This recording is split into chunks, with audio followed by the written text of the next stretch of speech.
അപ്പോൾ നമ്മൾ കണ്ണൂർ ജില്ലയിലുള്ള അതല്ലേ കുഞ്ഞാപ്പൂവിൻ്റെ എളാപ്പാൻ്റെ വീട്ടിലാണ് നമ്മൾ ഇന്നലെ ഇവിടെ കിടന്നത് കേട്ടോ.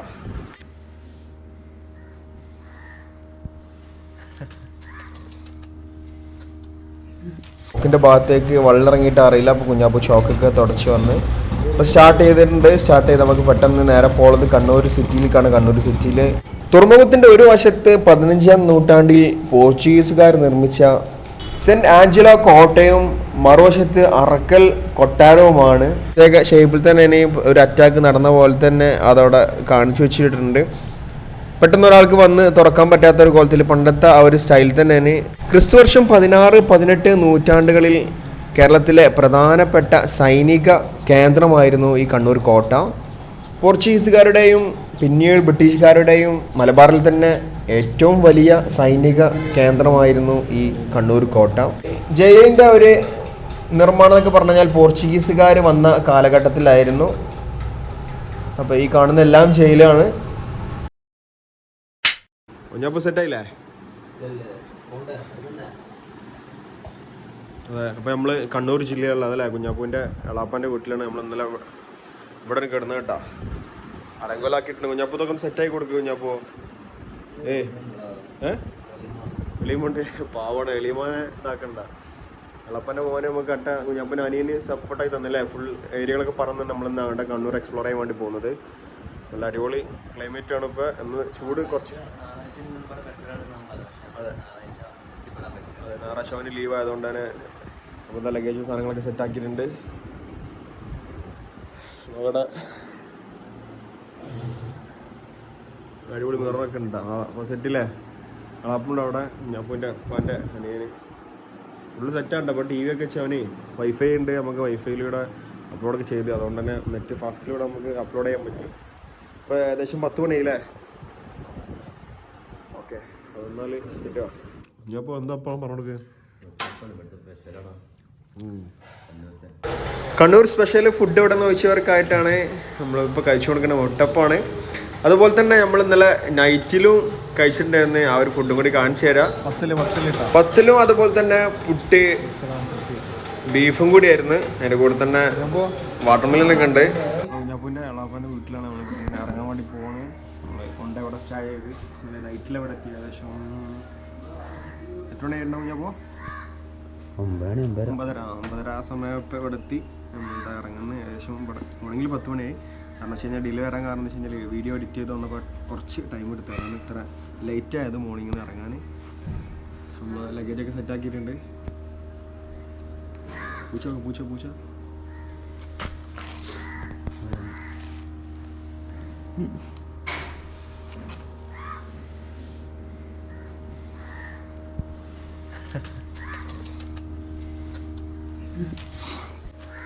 ഇതിർക്ക് അപ്പോൾ ഞങ്ങൾ പോയി. ഓക്കെ എളിമ പറഞ്ഞേര് വരുണ്ടി. ആ ഇൻഷാല്ലൊക്കെ കുറേ കാലാവധിയുണ്ട് പോലെ. പുറത്ത് മഴ ഉണ്ട് കേട്ടോ. എന്താ കാലാവസ്ഥ?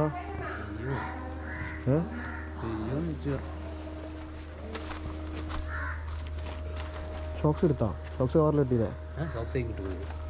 കണ്ണൂർ സിറ്റി. നമുക്ക് രാവിലെ വണ്ടി എടുത്ത പാടാൻ സ്റ്റാർട്ടിങ് ചെറിയൊരു പ്രശ്നം വന്ന് തണുപ്പായ കാരണമായിരിക്കും. അതുമാത്രമല്ല കുഞ്ഞാപ്പൂ ജസ്റ്റ് ഒന്ന് കഴുകിയിട്ടുണ്ടായിരുന്നു. ചോക്കിൻ്റെ ഭാഗത്തേക്ക് വെള്ളമിറങ്ങിയിട്ട് അറിയില്ല. അപ്പോൾ കുഞ്ഞാപ്പൂ ചോക്കൊക്കെ തുടച്ച് വന്ന് അപ്പോൾ സ്റ്റാർട്ട് ചെയ്ത് നമുക്ക് പെട്ടെന്ന് നേരെ പോകുന്നത് കണ്ണൂർ സിറ്റിയിലേക്കാണ്. കണ്ണൂർ സിറ്റിയിൽ കണ്ണൂർ കോട്ട പോകുന്നുണ്ട്. അതുപോലെ തന്നെ കണ്ണൂർ ഹാർബർ പോകുന്നുണ്ട്. നമ്മൾ ഫസ്റ്റിൽ പോകുന്നത് നേരെ ഹാർബറിലേക്കാണ്. ഹാർബറിലേക്ക് ഏകദേശം ഇവിടുന്ന് ഒരു 10-15 മിനിറ്റത്തെ ഓട്ടം ഉണ്ട്. അപ്പോൾ നമ്മളിതാ നേരെ വീടിൻ്റെ പുറത്തിറങ്ങി കഴിഞ്ഞാൽ നേരെ ഹൈറ്റിൽ നല്ലൊരു കയറ്റാണ്. അത് കാരണം തന്നെ ഇനി വലിക്കുമെന്നുള്ള അറിയില്ല. നമ്മൾ ഏതായാലും മേലെ കയറി നോക്കാം. കയറാൻ കുറച്ച് റിസ്ക് ഉണ്ട്. പക്ഷേ എങ്കിലും നമ്മൾ മേലെ പോയി നോക്കാം. വണ്ടി വന്നാൽ കുഞ്ഞാപ്പൂ താഴേക്ക് ഇറങ്ങേണ്ടി വരും. പക്ഷേ അതിൻ്റെ ഒരു ആവശ്യം വരുന്നില്ല. 2 സൈഡിലേക്കായിട്ട് നമ്മളിങ്ങനെ വൈഡാക്കി എടുക്കുമ്പോൾ അതാ കയറി പോയിട്ടുണ്ട്. ഇപ്പോൾ ഓക്കെ. അപ്പോൾ നമുക്ക് ഇതാ നേരെ ലൊക്കേഷൻ ഹാർബറിലോട്ടാണ്. നമ്മൾ നിലവിലുള്ള സ്ഥലം പുലിമുക്ക് എന്ന് പറഞ്ഞ സ്ഥലമാണ് കണ്ണൂർ. ആ ഒരു സ്ഥലത്തു നിന്നാണ് നമ്മൾ നേരെ കണ്ണൂർ സിറ്റിയിലേക്ക് പോകുന്നത്. അപ്പോൾ നമ്മളിത് ആ സിറ്റിയോട് അടുത്ത സ്ഥലം എത്തിയിട്ടുണ്ട്. നമുക്ക് റഷാണ്, നല്ല രാവിലെ തന്നെ ആയ കാരണം തന്നെ നമുക്ക് പെട്ടെന്ന് ആ ഒരു ലൊക്കേഷൻ എത്തിയിട്ട് മാക്സിമം കണ്ണൂരിൽ നിന്ന് എക്സ്പ്ലോർ ചെയ്യണം. കണ്ണൂർ നമ്മൾ പ്ലാൻ ചെയ്യുന്നത് കണ്ണൂർ ഇപ്പോൾ ഇതാ കണ്ണൂർ സിറ്റി, അതേപോലെ തന്നെ കണ്ണൂർ സിറ്റിയോട് ഈ ഒരു കോട്ടകൾ പോകണം, അതുപോലെ തന്നെ ഹാർബർ. അങ്ങനെ അവിടെ നിന്ന് പോയി കഴിഞ്ഞാൽ പിന്നെ ബീച്ചുണ്ട്, ബേബി ബീച്ച്, അതേപോലെ തന്നെ അങ്ങനെ 1-2 ബീച്ചുകൾ ഫേമസ് ആയിട്ട് ബീച്ചുണ്ട്. ആ ബീച്ചെല്ലാം കവർ ചെയ്ത് പിന്നെ നമ്മൾ പോകുന്നത് നേരെ തലശ്ശേരിയാണ്. തലശ്ശേരി കടൽപ്പാലം പോകണം. കടൽപ്പാലം അവിടെ പോയ ശേഷമാണ് പിന്നെ നമ്മൾ പ്ലാൻ ആക്കുന്നത് നെക്സ്റ്റ് ഇരിട്ടി ഭാഗത്തേക്ക് പോകാനുള്ളൊരു പ്ലാനുണ്ട്. ഇരിട്ടി പോയിട്ട് ഇരിട്ടി ഭാഗം കൂടി എക്സ്പ്ലോർ ചെയ്തതിന് ശേഷം നമ്മൾ നെക്സ്റ്റ് വയനാട് കയറുള്ളൂ. അപ്പോൾ ഏകദേശം 2 ദിവസം നമ്മൾ വയനാട് ജില്ലയിൽ തന്നെ ഉണ്ടായിരിക്കും. അപ്പോൾ നമ്മളിതാ ഹാർബറിൻ്റെ ഫ്രണ്ടിൽ എത്തിയിട്ടുണ്ട്. ടിക്കറ്റ് എടുക്കണം. ടിക്കറ്റ് ചാർജ് 20 രൂപ എന്ന് പറഞ്ഞത് നമ്മൾ ഗൂഗിൾ പേ ചെയ്ത് കൊടുക്കുന്നുണ്ട്. മൊബൈൽ ഹോട്ടലിൽ വെച്ചുകൊണ്ട് തന്നെ നമുക്ക് പെട്ടെന്ന് എടുത്ത് കൊടുക്കേണ്ട ഒരു ആവശ്യം വന്നു. അവരടുത്ത് കോഡ് പുറത്ത് വെച്ചില്ല, ഒട്ടിച്ച് വെച്ചുകൊണ്ട് തന്നെ നമ്മൾ മൊബൈൽ അവരുടെ കയ്യിൽ കൊടുത്ത് നമ്മൾ അടിച്ചെടുത്ത് നമ്മൾ നേരെ ഹാർബറിലേക്കാണ് പോകുന്നത്. ഹാർബറിലത്തെ കാര്യങ്ങളും ചരിത്രങ്ങളൊക്കെ പറയണമെന്നുണ്ടെങ്കിൽ ഹാർബറിൻ്റെ ഒരു പണ്ടത്തെ കുറച്ച് ഹിസ്റ്ററിയും കാര്യങ്ങളൊക്കെ ഉണ്ട്. അപ്പോൾ നമ്മൾ നേരെ ഫസ്റ്റിൽ റൈറ്റ് സൈഡ് കാണുന്നതാണ് ഫിഷിങ്ങിൻ്റെ ഒക്കെ ഒരു ഏരിയ, ഹാർബർ. നമ്മൾ ലെഫ്റ്റ് സൈഡിൽ പോയി നോക്കാം, അവിടെ അത്യാവശ്യം നല്ലൊരു പ്ലേസ് ഉണ്ടായിരുന്നു, ഫോട്ടോസും വീഡിയോസൊക്കെ എടുക്കാൻ പറ്റുന്നത്. അപ്പോൾ നമ്മളിതാ അങ്ങോട്ടേക്ക് കയറി പാടാൻ ഫാമിലീസൊക്കെ അവിടെ ഉണ്ട്.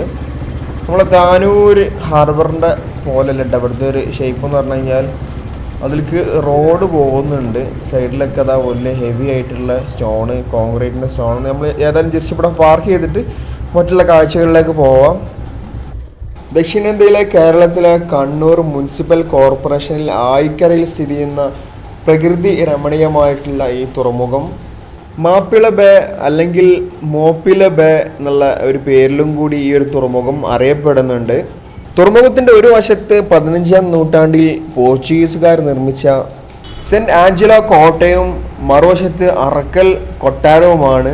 കോലോത്തിരിയുടെ ഭരണകാലത്ത് കോലോത്ത് നാടും ലക്ഷദ്വീപുമായും വിദേശ രാജ്യങ്ങളുമായും ഇറക്കുമതിയിൽ ബന്ധിപ്പിക്കുന്ന വാണിജ്യ തുറമുഖം എന്ന നിലയിലും ഈ കടൽ പ്രസിദ്ധമായിരുന്നു. നമ്മൾ നിൽക്കുന്ന ഈ ഒരു ഏരിയയിൽ നിന്ന് നേരെ സൈഡിലേക്ക് നോക്കിക്കഴിഞ്ഞാൽ കാണാൻ പറ്റുന്നുണ്ട് കണ്ണൂർ കോട്ട, അതുപോലെ തന്നെ ഫിഷിംഗ് ഹാർബറാണ് അപ്പുറത്തുള്ളത്.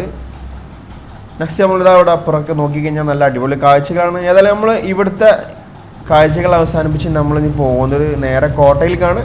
കോട്ടയിലേക്കും കുറഞ്ഞൊരു ഡിസ്റ്റൻസ് മാത്രമേ ഉള്ളൂ. കോട്ടൻ്റെ ലൊക്കേഷൻ വെച്ച് നമ്മളിതാ മുന്നോട്ട് പോകുന്നത്. നമ്മൾ അടുത്ത ഭാഗത്താണ് ഫിഷിംഗ് ഹാർബർ. നമ്മൾ ആ ഭാഗത്തേക്ക് പോകുന്നില്ല, നമ്മൾ നേരെ കണ്ണൂർ കോട്ടൻ്റെ ലൊക്കേഷൻ വെച്ചിട്ടാണ് ഇപ്പോൾ പോകുന്നത്. നമുക്ക് കണ്ണൂർ കോട്ടയിലേക്ക് അവിടുന്ന് കുറഞ്ഞൊരു ഏരിയ മാത്രമേ ഉണ്ടായിരുന്നുള്ളൂ. ഏകദേശം 1.5 കിലോമീറ്റർ കൊണ്ട് നമുക്ക് ഇങ്ങോട്ടേക്ക് എത്താൻ കഴിഞ്ഞ്. അപ്പോൾ നമ്മളിതാ നല്ലൊരു ബെസ്റ്റ് പാർക്കിംഗ് നോക്കിയിട്ട് കണ്ണൂർ കോട്ടയിലേക്കുള്ള കാഴ്ച കാണാനായിട്ട് പോവുകയാണ്. ഇന്നത്തെ ക്ലൈമറ്റ് മഴ ചെറുതായി വന്നതോടുകൂടി നല്ലൊരു ക്ലൈമറ്റാണ്. അതുകൊണ്ട് നമുക്ക് ഇങ്ങനെ ഡയലൊക്കെ പോയി കഴിഞ്ഞാലും നമ്മൾ പോകുന്ന സമയം എന്ന് പറഞ്ഞാൽ ഏകദേശം 11 മണിയൊക്കെയാണ്. അപ്പോൾ ആ ഒരു സമയത്തൊക്കെ പോയി കഴിഞ്ഞാൽ നല്ല രീതിയിൽ ചൂടുണ്ടാവും. അപ്പോൾ നമ്മളിതാ ടിക്കറ്റ് എല്ലാം എടുത്ത് നമുക്ക് മുന്നോട്ട് പോവാം. എന്തൊക്കെയാണ് ഈ റിസ്ട്രിക്ഷൻസ് ഇവിടെ കൊടുത്തിട്ടുണ്ട്. ഡ്രോണൊന്നും അലൗഡല്ല. എല്ലാ കോട്ടക്കും പുറത്തായിട്ട് ഇതാ ഈ ഒരു രീതിയിലുണ്ടായിരിക്കും. കടലിൽ നിന്ന് വെള്ളം പാസ് ചെയ്ത് പോകാനുള്ള ഒരു ഏരിയയാണ്. അപ്പുറം തുറന്നു കഴിഞ്ഞാൽ കടലിൽ നിന്ന് പാസ് ചെയ്ത് പോകുന്ന പറഞ്ഞത്. നമ്മളിതാ കൂടുതൽ കാഴ്ചകളായിട്ട് മുന്നോട്ട് പോയി നോക്കാം. ഇവിടുത്തെ ഹിസ്റ്ററിയും കാര്യങ്ങളും ഏതൊക്കെ രീതിയിലാണെന്നുള്ളത് നമുക്ക് ജസ്റ്റ് ഒന്ന് നോക്കാം. കോട്ടയിൽ കയറി കഴിഞ്ഞാൽ നേരെ ഫസ്റ്റിൽ തന്നെ കാണുന്നത് ലെഫ്റ്റ് സൈഡിൽ ഇതാ കോട്ടൻ്റെ ഫുള്ളായിട്ടുള്ളൊരു മാപ്പുണ്ട്. സൈഡിൽ ഹിസ്റ്ററിയും കാര്യങ്ങളെല്ലാം ഉണ്ട്. പിന്നെ ഇതാ മുന്നോട്ട് പോയി കഴിഞ്ഞാൽ കാണപ്പെടുന്ന അടിപൊളിയായിട്ടുള്ള കാഴ്ചകളാണ്. കോട്ടൻ്റെ മെയിൻ എൻട്രൻസിലേക്ക് തന്നെ പോകുമ്പോൾ ഇതാ 2 ബീരങ്കി അവിടെ ഉണ്ട്. 2 സൈഡിലായിട്ട് അത്യാവശ്യം നല്ല വലുപ്പമുള്ള ടൈപ്പ് തന്നെ അന്ന് വെച്ച അതേ സ്റ്റൈൽ തന്നെ എപ്പോഴും ഇവിടെ നിൽക്കുന്നുണ്ട്. നമ്മളിത് ഈ ഒരു റൂട്ടിൽ പോയി കഴിഞ്ഞാൽ പുറം ഭാഗത്തേക്ക് കടലിൻ്റെ ഭാഗത്തേക്കുള്ള ഒരു റൂട്ടാണ്. അത് തികച്ചും അടച്ചിട്ടുണ്ട്. നമ്മൾ വൺസ് അഗൈൻ തിരിച്ച് ബാക്ക് ടു എൻട്രൻസിലേക്ക് വരികയാണെന്നുണ്ടെങ്കിൽ എൻട്രൻസിൻ്റെ ആ വാതിലൊക്കെ കണ്ടു കഴിഞ്ഞാൽ അറിയാം. നല്ല ഒരു പ്രത്യേക ഷേപ്പിൽ തന്നെ ഒരു അറ്റാക്ക് നടന്ന പോലെ തന്നെ അതവിടെ കാണിച്ചു വെച്ചിട്ടുണ്ട്. പെട്ടെന്ന് ഒരാൾക്ക് വന്ന് തുറക്കാൻ പറ്റാത്തൊരു കോലത്തിൽ പണ്ടത്തെ ആ ഒരു സ്റ്റൈൽ തന്നെയാണ് ഇപ്പോഴും ആ ഒരു ഡോറുള്ളത്. നമ്മളിതാ വീണ്ടും അകത്തെ ഭാഗത്തേക്ക് പോയി കഴിഞ്ഞാൽ ഇതാ കൂടുതൽ കാഴ്ചകൾ കാണാൻ പറ്റുന്നുണ്ട്. ആദ്യം തന്നെ കാണുന്നത് നമ്മളിതാ ഒരു ജയിലിലേക്കാണ് പോകുന്നത്. ജയിൽ അത്യാവശ്യം അകത്ത് നോക്കിക്കഴിഞ്ഞാൽ ഫുൾ ഇരുടാണ്. എന്നാലും ചെറുതായിട്ട് ഒരു വെളിച്ചെല്ലാം ഉണ്ട്. അകത്തെന്തെല്ലാം പാത്രം കാര്യങ്ങളൊക്കെ ഉണ്ട്. അത് അന്നത്തെ കാലഘട്ടത്തിൽ ഉപയോഗിച്ചിരുന്നതാണോ എന്നറിയില്ല, എങ്കിലും അകത്തോടെ കാണുന്നുണ്ട്. പോർച്ചുഗീസുകാരുടെ വരവോടെ കണ്ണൂർ ജില്ല ഒരു പ്രധാന വ്യാപാര കേന്ദ്രമായിട്ട് മാറി. ക്രിസ്തുവർഷം 16-18 നൂറ്റാണ്ടുകളിൽ കേരളത്തിലെ പ്രധാനപ്പെട്ട സൈനിക കേന്ദ്രമായിരുന്നു ഈ കണ്ണൂർ കോട്ട. പോർച്ചുഗീസുകാരുടെയും പിന്നീട് ബ്രിട്ടീഷുകാരുടെയും മലബാറിൽ തന്നെ ഏറ്റവും വലിയ സൈനിക കേന്ദ്രമായിരുന്നു ഈ കണ്ണൂർ കോട്ട. പോർച്ചുഗീസുകാർക്ക് ശേഷം ഡച്ചുകാരും ഫ്രഞ്ചുകാരും ഇന്ത്യയിൽ ആധിപത്യം ഉറപ്പിക്കാൻ ശ്രമിച്ചു. 1663 പോർച്ചുഗീസുകാരിൽ നിന്നും ഡച്ചുകാർ കണ്ണൂർ കോട്ട പിടിച്ചെടുക്കുകയായിരുന്നു. തുടർന്ന് കോട്ടയ്ക്കുള്ളിലെ ചില നവീകരണ പ്രവർത്തനം കൂടി ചെയ്യുകയായിരുന്നു. ക്രിസ്തുവർഷം 1772 ഡച്ചുകാർ അലി രാജയ്ക്ക് ഈ കോട്ട തികച്ചും കൈമാറുകയായിരുന്നു. ക്രിസ്തുവർഷം 1790 ബ്രിട്ടീഷുകാർ തിരിച്ചുപിടിക്കുകയായിരുന്നു. ശേഷം മലബാറിൽ തന്നെ ഏറ്റവും വലിയ സൈനിക കേന്ദ്രമാക്കി മാറ്റുകയും ചെയ്തു. നമ്മൾ ഈ ഒരു കാണുന്ന സൈഡ് എന്ന് പറഞ്ഞു കഴിഞ്ഞാൽ കടലിൽ നിന്ന് വരുന്ന കപ്പലുകൾ നിർത്തിയിട്ടിരുന്ന ഒരു സ്ഥലം എന്ന് പറഞ്ഞത്, ഈ ഒരു കാണുന്ന സൈഡ് ഓപ്പൺ ചെയ്തെടുത്താൽ കടലിൽ നിന്ന് തിരമാല വരുന്നതോട് കൂടി ഈ ഒരു ഭാഗം വെള്ളമാവുകയും അതുപോലെ തന്നെ കപ്പലുകളൊക്കെ ഒളിപ്പിച്ചു വെച്ചിരുന്ന ആ ഒരു കാലഘട്ടത്തിലായിരുന്നു പറഞ്ഞത്. അതിനുശേഷം ഈ ഒരു ഭാഗം അടച്ചു കഴിഞ്ഞാൽ പൂർണ്ണമായിട്ടും പിന്നെ പുറത്തേക്ക് വെള്ളം പോവാത്ത ഒരു സൈഡിലായിരുന്നു. കുറച്ചുകൂടെ മുന്നോട്ട് വന്നു കഴിഞ്ഞാൽ നമുക്കിതാ കടലിൻ്റെ ആ ഒരു ഏരിയ കാണാൻ കഴിയുന്നുണ്ട്. ഇവിടുന്ന് ഈ ഒരു ഭാഗത്ത് നിന്നിരുന്ന് ആ ഒരു ഏരിയയിലേക്ക് വെള്ളം പോയിരുന്നതും ഈ ഒരു ഭാഗം തുറക്കുന്ന സമയത്തായിരുന്നു അതിലേക്ക് വെള്ളം പോയിരുന്നത്. കോട്ടൻ്റെ എല്ലാ വശവും കടലിനോട് ചാരി നിൽക്കുന്ന ഒരു സ്ഥലമാണിത്. തുടർന്ന് നമ്മളിതാ മുന്നോട്ട് വീണ്ടും നീങ്ങിക്കഴിഞ്ഞാൽ കാണാൻ പറ്റുന്നതിന് കൂടുതലായിട്ട് കാണുന്നത് ജയിലാണ്. നമ്മൾ ആ ജയിലിൻ്റെ ഭാഗത്തേക്ക് പോകണം. അതിനോട് മുന്നോടിയായിട്ട് ഇതാ കടലിലേക്കുള്ള അറ്റാക്കിങ്ങിനായിട്ടുള്ള ബീരങ്കിയാണ്. ഏകദേശം 2 ബീരങ്കിയോളം ഈ ഒരു സൈഡിൽ കാണുന്നുണ്ട്. നമ്മൾ കൂടുതൽ കാഴ്ചകളിലേക്ക് മുന്നോട്ട് പോകുമ്പോൾ കാണാൻ കഴിയുന്നത് കടലിൻ്റെ ആ ഭാഗത്തൊക്കെ എപ്പോഴും പീരങ്കികളുണ്ട്. കണ്ണൂർ കോട്ടയിൽ ഇപ്പം നിലനിൽക്കുന്ന പീരങ്കികളൊക്കെ അത്യാവശ്യം നല്ല വലുപ്പമുള്ളതിനാണ്. ബേക്കൽ കോട്ടയിൽ പോയ സമയത്ത് നമുക്ക് പീരങ്കികളൊന്നും കാണാൻ കഴിഞ്ഞിട്ടുണ്ടായിരുന്നില്ല.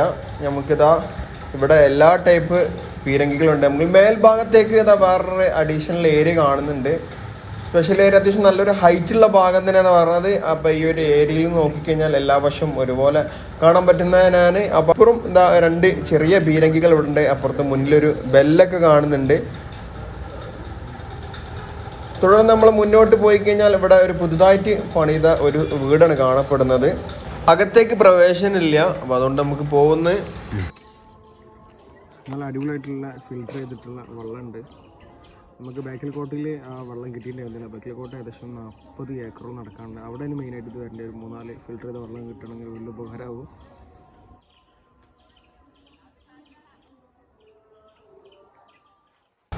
നമ്മൾ വീണ്ടും കടലിൻ്റെ ഭാഗത്തേക്ക് പോകുമ്പോൾ ഇതാ കറക്റ്റായിട്ട് ബീരങ്കികൾ വീണ്ടും ഇവിടെ ഉണ്ട്. കടലിലേക്ക് ഇതാ ഓരോ അറ്റാക്കിങ്ങും കടലിലേക്കുള്ള അറ്റാക്കിങ്ങിനായിട്ട് വെച്ചിട്ടുള്ള കറക്റ്റായിട്ടുള്ള പോയിന്റുകളാണ്. നമ്മൾ ബേക്കൽ കോട്ടൻ്റെ കാഴ്ചകൾ കണ്ട്, പക്ഷേ അവിടെ ഈ ഒരു രീതിയിലുള്ള ബീരങ്കികളും കാര്യങ്ങളൊന്നും കാണുന്നില്ല. പക്ഷേ അതൊന്നും കൂടി ഹൈറ്റിലായിരുന്നു കടലിലേക്കുള്ള ഒരു വ്യൂ ഒക്കെ. അപ്പോൾ ഈസി ആയിട്ട് അറ്റാക്ക് ചെയ്യാൻ വേണ്ടിയിട്ട് ഓരോരോ ബിഗ് ഹോളുകളായിട്ടാണ് കാണുന്നത്. അതിലുപരി ഏകദേശം 5 കൂടുതൽ പീരങ്കികൾ ഇവിടെ ഈ ഒരു ഏരിയയിൽ തന്നെ കാണുന്നുണ്ട്. കടലിലേക്ക് നോക്കുമ്പോഴുള്ള കാഴ്ചകളാണ്. നമുക്കിനി ഇതാ മുന്നോട്ട് പോയി കഴിഞ്ഞാൽ ഫീഡിങ് റൂമൊക്കെ ഉണ്ട്. തുടർന്ന് ഇതാ ഈ ഒരു കാണുന്നതാണ് ജയില്. ജയിലിൻ്റെ ഒരു നിർമ്മാണം എന്നൊക്കെ പറഞ്ഞു കഴിഞ്ഞാൽ പോർച്ചുഗീസുകാർ വന്ന കാലഘട്ടത്തിലായിരുന്നു. അപ്പോൾ ഈ കാണുന്ന എല്ലാം ജയിലാണ്. ജയിലിൻ്റെ ഉൾവശത്തേക്കൊക്കെ പോയി നോക്കുമ്പോൾ കാണുന്ന കാഴ്ചകൾ എന്ന് പറഞ്ഞു കഴിഞ്ഞാൽ ഇപ്പോൾ തികച്ചും ജയിലിൻ്റെ ആ ഒരു രീതിയിൽ നിന്ന് മാറിയിട്ടുണ്ട്. കമ്പിയും കാര്യങ്ങളൊക്കെ തികച്ചും അത് എടുത്ത് ഒഴിവാക്കിയിട്ടുണ്ട്. എല്ലാം മാറി നമ്മളിതാ ജയിലിൻ്റെ അകത്തേക്ക് പോകുമ്പോൾ ഇപ്പോൾ ആളുകൾക്ക് നടന്നു പോകാൻ പറ്റും എല്ലാ ഒരു രീതിയിലും ഈ ഒരു കാണുന്ന ഹോളിലൂടെ എല്ലാം. പക്ഷേ പണ്ട് കാലങ്ങളിൽ ഫുള്ള് കമ്പിയായിട്ട് ആ ഒരു ജയിലിൻ്റെ രീതിയിൽ തന്നെ ആയിരുന്നു. നമ്മളിതാ പുറം ഭാഗത്തേക്കൊക്കെ പോയി നോക്കിക്കഴിഞ്ഞാൽ പുറം ഭാഗത്തു നിന്നും നമ്മൾ അകത്തേക്ക് നോക്കുമ്പോൾ അത്യാവശ്യം നല്ലൊരു ലെങ്ത്തിൽ തന്നെയാണ് ജയിലിൻ്റെത്. അപ്പോൾ പുറത്തുള്ളൊരു ജയിലാണ്. നമ്മൾ അതിൻ്റെ അകത്തേക്ക് പോയി നോക്കാം. അകത്തേക്കുള്ള ഒരു കാഴ്ചകളൊന്നുമില്ല, ഇരുട്ട് റൂമാനായിട്ടാണ് കാണുന്നത്. അപ്പോൾ ആ ടൈപ്പുള്ള ഒരു ജയിലായിരിക്കാൻ ചാൻസ്. പക്ഷെ ഒന്നും കാണുന്നില്ല. നമ്മൾ മൊബൈൽ ലൈറ്റിലൂടെ നോക്കുമ്പോൾ ചെറിയ രീതിയിൽ കാഴ്ചകൾ കാണുന്നുണ്ടെങ്കിൽ നമ്മൾ തിരിച്ചേക്കാൻ നമ്മൾ അവിടെ നിന്ന് പോയി നമ്മൾ പുറം ഭാഗത്തേക്ക് പോകുമ്പോൾ ജയിലിൻ്റെ കമ്പി കൊടുത്ത ആ ഒരു സ്ഥലങ്ങളൊക്കെ നമുക്ക് കാണാൻ പറ്റുന്നത്. ഇപ്പോൾ അത് തികച്ചും അടച്ചിട്ടുണ്ട്, സിമെൻ്റ് എല്ലാം തേച്ച് ഫിനിഷ് ചെയ്തതോടു കൂടി നമുക്ക് കാണാൻ കഴിയുന്നില്ല. നമ്മൾ നേരെ പുറത്ത് പോയിട്ട് ജയിലിൻ്റെ മേൽഭാഗത്തേക്കൊക്കെ ഒന്ന് പോയി നോക്കാം. ജയിലിൻ്റെ നിർമ്മാണം പോർച്ചുഗീസുകാരാണെങ്കിലും ആയുധങ്ങൾ കൂടുതലായിട്ട് കൊടുക്കുന്നത് ഡച്ചുകാരാണെന്നാണ് പറയുന്നത്. ജയിലിൻ്റെ മേൽവശം കാണാനായിട്ട് പോയ സമയത്ത് ഇതാ പുറത്തേക്കുള്ള ഒരു വ്യൂ ആണ്. കടലിലവിടെ ഫിഷിങ്ങും കാര്യങ്ങളൊക്കെ നടത്തുന്നുണ്ട്.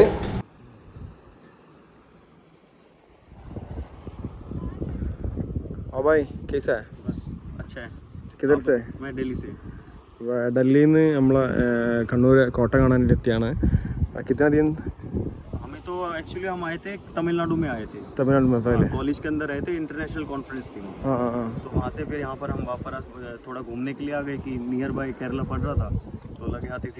कितना दिन के लिए इधर आया? इधर 12 दिन के लिए. 12 दिन के लिए. मतलब 9 दिन हो चुके हैं, मैं 3 दिन बचे हैं तो यहाँ से निकल. हाँ, किधर रूम पकड़ा?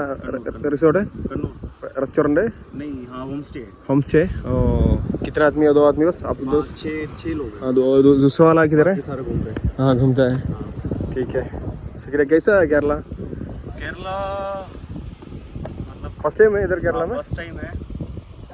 अगर मुझे किसी को रिकमेंडेशन देना हो कि केरला विजिट करना चाहिए या नहीं करना चाहिए, मैं कहूँगा कि पूरी दुनिया में आप कहीं भी चले जाओ, केरला जैसा प्लेस आपको कहीं पर नहीं. ओके. यहाँ की मुझे सबसे अच्छी चीज़ ये लगी कि यहाँ पर बहुत कोऑपरेटिव लोग हैं, वेल एजुकेटेड हैं, डिसिप्लिन्ड हैं. किसी भी चीज़ का डिसिप्लिन आपको दूसरे स्टेट से ज़्यादा दिखेगा. ठीक है जी, शुक्रिया. आप इंडिया के किसी भी स्टेट से कंपेयर करेंगे तो यहाँ पर डिसिप्लिन लोग बहुत हैं, साफ़ सफाई बहुत ज़्यादा है और एटमॉस्फेयर का तो कहना ही क्या. ठीक है जी, शुक्रिया. ഫ്രണ്ടാണ്. नाम क्या है? सागर. सागर है. इंस्टाग्राम पर घंटा गोप्रो कहते हैं. नए ब्लॉगर है. कैसा केरला कैसा है? केरला बहुत खूबसूरत है. ऐसा समझ लो जैसे मैं एंटर हुए थे केरला में तभी हमें अंदर से फील आ गया था कि कुछ अच्छा होने वाला है. और अभी तक सब कुछ बहुत बढ़िया रहा है. एकदम लश ग्रीन है, जहाँ देखो पेड़ ही पेड़ है. इवन जो यहाँ पे हाउसेस है उन हाउसेस के गैप में भी पेड़ है, ट्रीज़ है. तो बहुत ग्रीन है, बहुत अच्छे है. खाली शांत है, लोग अच्छे हैं यहाँ के. हिंदी बोलना मैं काफ़ी सरप्राइज रहा यहाँ पे कि यहाँ पे लोग हिंदी इतना अच्छे बोलते हैं. ऐसा सब्जेक्ट पढ़ाए जाते हैं वो भी बात है, लेकिन हाँ, फिर भी काफ़ी अच्छा बोलते हैं. ठीक है. और खाना का इधर से कैसा है खाना? खाना यहाँ का बहुत अच्छा है. हालांकि मैं अभी तक आप स्पाइसी खाना खाता है और नॉर्मल स्पाइसी भी खाता है? Like spicy. हाँ ठीक है. ओके ठीक है जी. फॉर नाउ अभी तक मैंने कोशिश की थी कि सी फूड खाओ, बट अभी तक मेरे को कुछ यहाँ पे मिला नहीं. रेस्टोरेंट में ज़्यादातर लोग ऑफर करते हैं chicken and normal fish curry. I want to eat something like prawns और lobster, crab, that kind of. Seafood है सी का एरिया मिलता है ज़्यादा. Some places. हाँ या उधर जाके मैं लोग पूछेगा तो मिलेगा, लेकिन उस सिटी का ना कन्नूर का सिटी का वो उधर जाके आदमी लोग पूछेगा तो वो लोग उधर भेजेगा. तो मैं वहाँ पे जाकर ट्राई करूँगा जरूर. ठीक है जी, शुक्रिया. इसीलिए आया था. ओके. ജയിലിൻ്റെ മേൽഭാഗം കാണാനായിട്ട് അതുപോലെ തന്നെ ജയിലിൻ്റെ മേൽവശങ്ങളിലൊക്കെ നോക്കിക്കഴിഞ്ഞാൽ ഏതാണ് കാഴ്ച എന്ന് കാണാൻ വേണ്ടിയിട്ടാണ് പോകുന്നത്. കോട്ടയ്ക്ക് മുകൾ വശത്തെ ഈ ഒരു കാഴ്ചകൾ എന്ന് പറഞ്ഞു കഴിഞ്ഞാൽ നമ്മൾ നിൽക്കുന്ന ഈ ഒരു സൈഡിൻ്റെ അപ്പുറം ഭാഗം നേവിയാണ് ഇപ്പോൾ നിലവിലുള്ളത്. തുടർന്ന് നമ്മളിതാ ജയിലിൻ്റെ മേൽവശമാണ് ഈ കണ്ടുകൊണ്ടിരിക്കുന്നത്. കാസർഗോഡ് ബേക്കൽ കോട്ടയിൽ നിന്നും വ്യത്യസ്തമായിട്ടുള്ള ഒരു കാഴ്ച തന്നെയാണ് കണ്ണൂർ കോട്ട. പോർച്ചുഗീസ് ഭാഷയിൽ ഇതാ അവരെ കൊത്തിവെച്ചിട്ടുള്ള ഒരു കല്ലാണ് കാണുന്നത്. വീണ്ടും നമ്മളിതാ മുന്നോട്ട് പോയി കഴിഞ്ഞാൽ നല്ല അടിപൊളിയായിട്ടുള്ള വ്യൂ ആണ്. പക്ഷേ ഈ ഒരു ഭാഗത്തേക്ക് വരാൻ പാടില്ല. നമ്മൾ അവിടുന്ന് പറയുന്നുണ്ട് പുറത്തേക്ക് പോകാൻ വേണ്ടിയിട്ട്. നമ്മൾ തിരിച്ചയക്കാൻ നമ്മൾ പുറം ഭാഗത്തേക്ക് പോകുന്നു. നമുക്ക് അടുത്തൊരു ഭാഗത്തേക്ക് പോവാം. അടുത്തൊരു ഭാഗത്തേക്ക് പോവുകയാണെങ്കിൽ നമ്മളെ ഏറ്റവും മുൻവശം, അതായത് എൻട്രൻസിൻ്റെ മേൽഭാഗത്തുള്ള ഒരു കാഴ്ചകളാണ്. നമ്മൾ ഈ ഒരു കോട്ടൻ്റെ എല്ലാ വശത്തും പീരങ്കികൾ ഇന്നും നിലനിൽക്കുന്നുണ്ട്. ഇവിടൊക്കെ അത്യാവശ്യം നല്ലൊരു ലെങ്തിൽ തന്നെ ഉണ്ട്. നമുക്കിത് നോക്കുമ്പോൾ കാണുന്നത് ഒന്ന് ഇത് കടലിലേക്ക് പോകുന്നതും അതുപോലെ തന്നെ കരം മാർഗത്തേക്കുള്ള ഒരു അറ്റാക്കിങ്ങിനുള്ളൊക്കെ സ്റ്റൈലിലാണ് ഇപ്പോൾ ഇത് പീരങ്കികൾ വെച്ചിട്ടുള്ളത്. അപ്പോൾ നമ്മൾ കണ്ണൂർ ജില്ലയിലാണുള്ളത്. കണ്ണൂർ ജില്ലയിൽ കണ്ണൂർ കോട്ട കണ്ട് അതുപോലെ തന്നെ ബീച്ച് കണ്ട് ഹാർബറൊക്കെ കണ്ട് എല്ലാവർക്കും മനസ്സിലായി കാണും. ഹിസ്റ്ററിയും കാര്യങ്ങളൊക്കെ ആ ഒരു രീതിയിലാണ് നമ്മൾ ഫുൾ ഡീറ്റെയിൽ അടിച്ചുകൊണ്ട് നെറ്റിലൊക്കെ അടിച്ച് കഴിഞ്ഞപ്പോൾ ഹിസ്റ്ററിയും കാര്യങ്ങളൊക്കെ അവൈലബിൾ ആണ്. അപ്പോൾ ഈ ഒരു രീതിയിലൊക്കെയാണ് കണ്ണൂർ കോട്ടൻ്റെയും അതുപോലെ തന്നെ ഹാർബറിൻ്റെയും. അപ്പോൾ നമ്മൾ ഈ ഒരു വീഡിയോ വൈൻഡപ്പ് ചെയ്യുന്നത് നെക്സ്റ്റ് എപ്പിസോഡിൽ കാണാം. ബൈ.